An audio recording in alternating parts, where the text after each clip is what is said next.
È solo un'indagine conoscitiva, un primo step, che però preoccupa il mondo del volontariato. Croce Rossa e Pubbliche Assistenze fanno sapere che Regione Liguria, tramite Alisa, ha avviato una procedura per mettere a bando i trasferimenti intraospedalieri.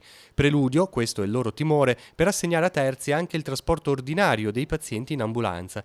È naturale che ci sia scoramento, spiega Fabio Mustorgi del coordinamento ANPAS del Tigullio, considerato che c'è una convenzione ferma da quasi 10 anni, che le pubbliche assistenze devono affrontare ogni giorno una montagna di burocrazia e che i rimborsi regionali, spiega ancora Mustorgi, sono ridicoli. Fa un esempio: per un autista di guardia medica che lavora dalle 20 alle 8 del mattino, oltre ai festivi e ai prefestivi, contando macchina, benzina, assicurazione e così via, la Croce Bianca, di cui Mustorgi è presidente, riceve 1.500 euro al mese, lavorando a Rapallo, Portofino, Santa Margherita Ligure, Zoagli e nell'entroterra.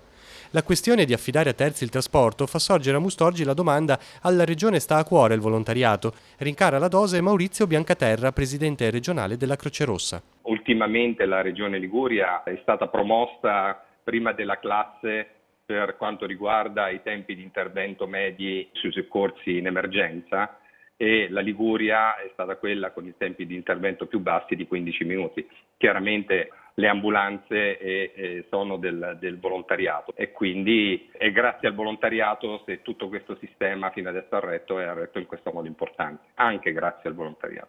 Le associazioni spiegano poi che di recente la Corte di Giustizia europea ha introdotto il concetto di trasporto qualificato, aprendo al mondo del volontariato che dunque queste caratteristiche le avrebbe.